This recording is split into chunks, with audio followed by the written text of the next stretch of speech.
Hi, everyone. We're just going to give it a minute or two as people are starting to log in there. While you're waiting, we're waiting for everyone to get started. We just wanted to address your attention to our website, metisIreland.ie. A lot of what we'll go through today will be up on our website. Please feel free to go on to our news section ahead of the curve. There's a huge amount of blogs, articles there with a lot of the content we'll talk about today. If you have any particular questions in relation to what we've covered off today, you can go to the contact us section on our website and request a call back. So please do feel free to contact us. We'll just give it another 30 seconds or so as people are logging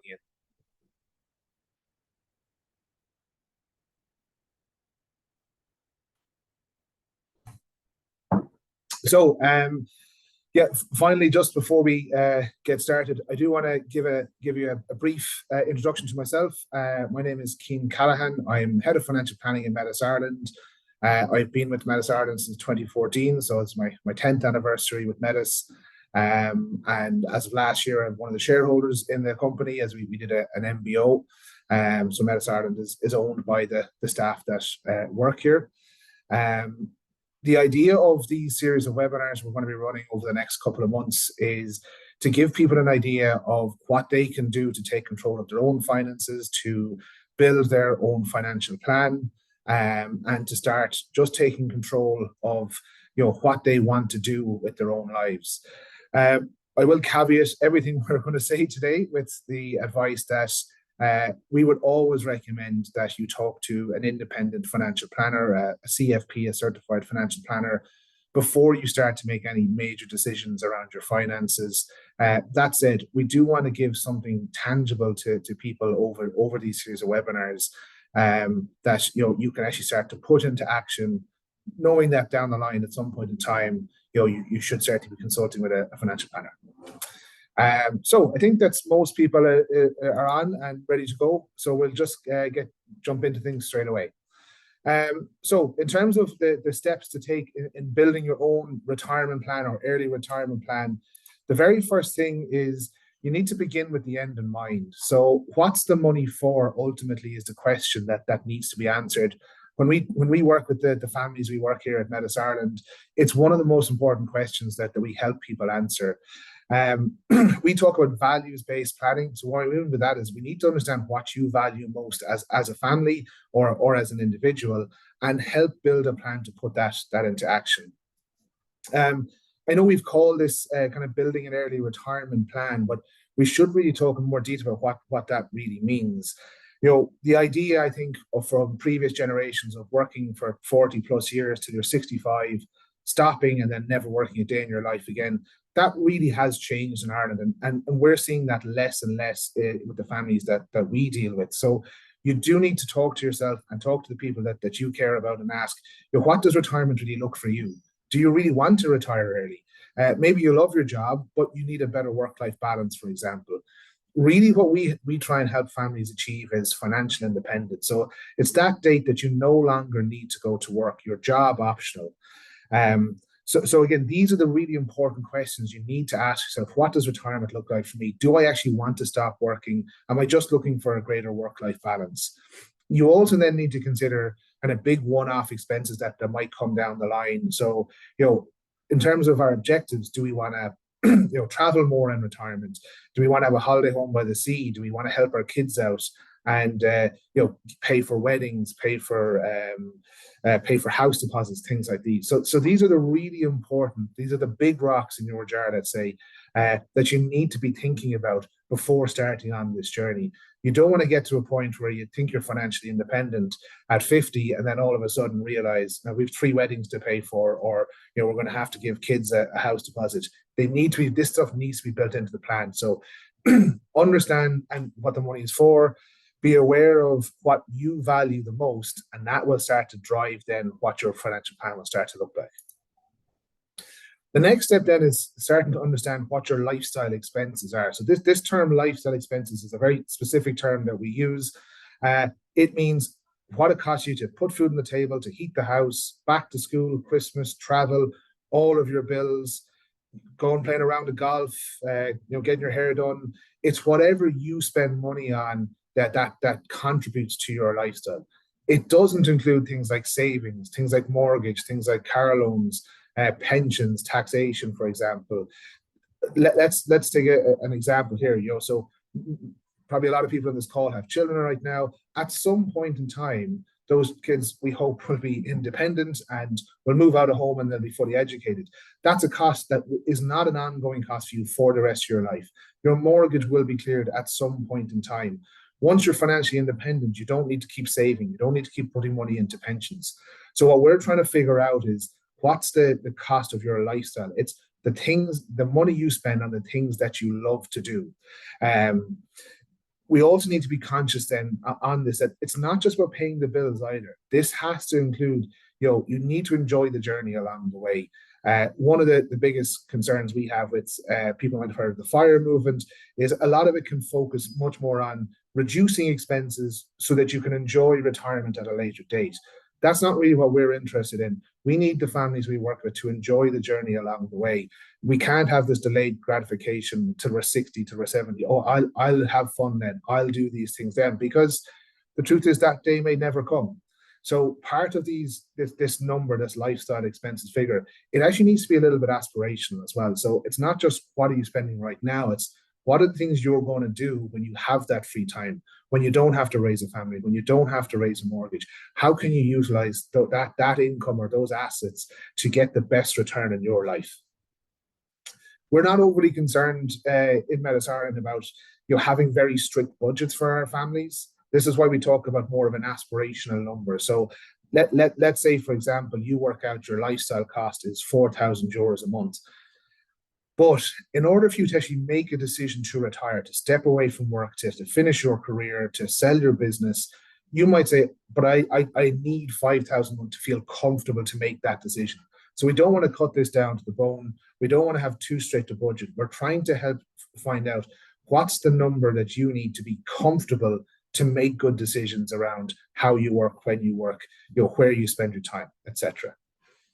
Once we understand what your lifestyle cost is, you can start to figure out what's your number. So your number is the pot of money you need in order to be financially independent. So the pot of money that you need so that you don't have to earn any more income, you don't have to go back to work.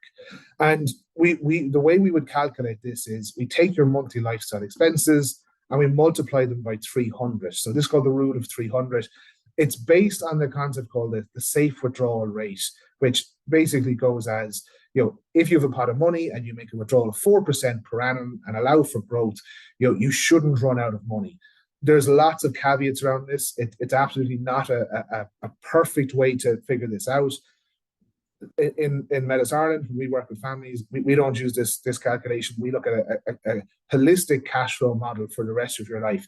But if you're sitting there and you're 35 and you're trying to figure out, I want to retire at 50, what do I need to go get to? This is quite a good round number, a rule of thumb. So at least you can start planning and starting to make progress toward that ultimate goal. So let's look at an example. Your lifestyle expenses are €5,000 a month. We multiply it by 300. You need a pot of 1.5 million to be financially independent. And again, there are plenty of caveats around this. You have to consider inflation. You have to consider taxation. If you have 1.5 million in your pension pot, you do pay some tax on that on the way out. So this will be a net number of 1.5 million. You also then need to build in, as we've already discussed, those bucket list items, those one-off expenses. So, you might need $5,000 a month, but you might also want to buy a villa in the south of Spain. So that needs to be added onto your pot. You may need to do gifts to your children. You may want to dramatically increase your travel expenditure for 10 years in retirement. So this is a good idea in terms of if you're starting your journey now, or if you're going through your journey right now and you want to go at 50 or 55, to say, look, am I anywhere near that? At least by giving yourself some kind of target, you can focus on getting gradual improvement over time. If you don't know where you're trying to get to, it becomes very hard to plan what you're doing right now. So if you're starting at 35 and you've zero in your bank account and savings right now, and you need to get to 1.5 million at 50, you have a fair idea of what you're going to have to save every year. So again, I would be cautious around putting too much weight in this number, but it's a very good starting point for someone looking to get a ballpark figure of is this something that's realistic? Can they retire at a certain age? The next thing we do need to consider is what other sources of income might you have in retirement? So it's not just your savings, it's not just your pensions. Let's say, for example, you have rental property, so you might get €1,000 rental income every month. You will have a state pension at the moment that's worth roughly about €1,000 a month. Have you got a defined benefit pension from a previous employment? And where you need to start considering then is, if you don't actually want to retire, you just want a greater work-life balance, maybe there's some kind of self-employed work or consultancy that you can do where you get to be master of your own diary. You get to control the hours and the days that you work. You don't need a huge amount of income. But in retirement, in this financial independence stage, even a small amount of income can have a really big impact on your finances. So if we go back to our previous example where €5,000 a month meant we needed a pot of 1.5 million, if you can get income from self-employed work of €1,000 a month, that's 300,000 less of a pot that you might need. So this is, if you're starting your journey now, you need to start to look, what's the skill set I have? Where can I apply this differently that will give me a better work-life balance when I decide to retire? Can I sit on a board? Can I consult with other companies? And maybe it's a case that, that kind of self-employed consultancy work isn't suitable, but you'd be happy doing a 3-day week. So remember, if you're in a situation where you're approaching financial independence, you hold all the cards when you're negotiating with an employer. You can choose the work that you want to do. So do you want to do a 3-day week or a 4-hour day? These are the kind of things that you need to consider that can add substantial benefit to you when you're financially independent. The more income that you can have and that you can earn, while still living the life you want to live, the less pressure on you to build up such a significant pot before you make that decision to retire. Step number 5 is looking at, obviously we need to build up some kind of pot of money because we need liquidity. We need to be able to draw down something. That money does need to be invested. The idea of the safe withdrawal rate of 4%, it isn't that you just leave the money in the bank and you take 4% a year and you're going to be fine. You need to get a return on your investment. And this, I would urge everyone, is probably the riskiest part of this whole process, trying to work out the number, the investment return that you need, and then implementing an investment strategy after that. In our experience from looking at families who have done their own financial plan before they've come in to meet us, what we've noticed is people dramatically underestimate the investment return that they're actually going to need if they want to retire at 50 or 55. So we do need to work out what our number is. In terms of how you might do this, if you're doing this on your own, Excel is very good at this. You can do some research on time value of money calculations. The Excel will give you the formulas for it, so you can put in how much you're saving, the pot that you're trying to get to, because you worked out what your number is, and it'll give you the investment return, it'll give you the percentage return that you need. But you need to do quite a bit of research and understand those calculations quite well to do this on your own. There are some other good online calculators, and we have our own pensions calculator on our website. So again, you can use that.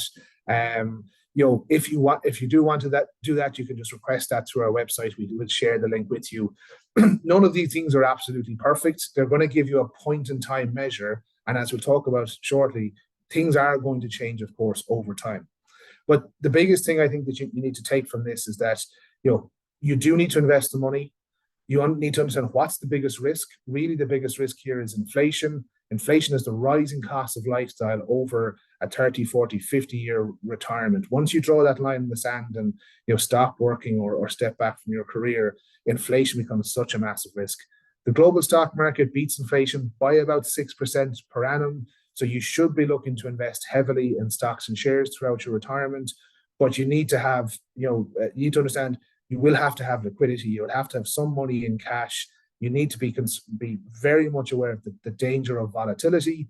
Volatility itself isn't actually a problem. It's how we react to it is the problem. So again, guiding someone to a 40, 50-year retirement, we would recommend you need to have a behavioral investment coach, a financial planner guiding you through that, because it only takes one small mistake to derail the entire financial plan.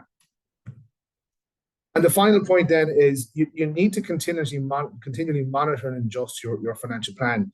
Your plan or a financial plan or an early retirement plan isn't an off the shelf product that is one size fits all.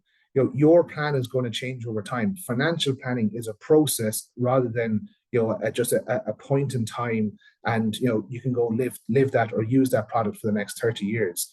So this is an ongoing process. One of the things that I think most people on this call will agree with is that your life is going to change. Your goals, your attitude to risk is going to change. The micro and the macro environment around you is going to change. So taxation, changes from politicians, etc.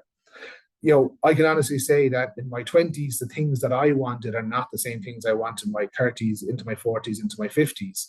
So you have to be aware that your dreams, goals, and aspirations are going to change over time as well. If you're starting this in your 20s or early 30s and you're thinking, well, I spend $2,000 a month, therefore, I need a pot of 600,000 to retire, and sure, I can do that. Realistically, that's not going to be enough. You're at some point in time, you might want a family, you might want a bigger house, you might want a different lifestyle. All the research tells us that people's dreams, goals, and aspirations do change over time. And one of the other big changes we see as people get older is their attitude to risk changes. So there's lots of behavioral studies that show that as you get older, you naturally become more conservative.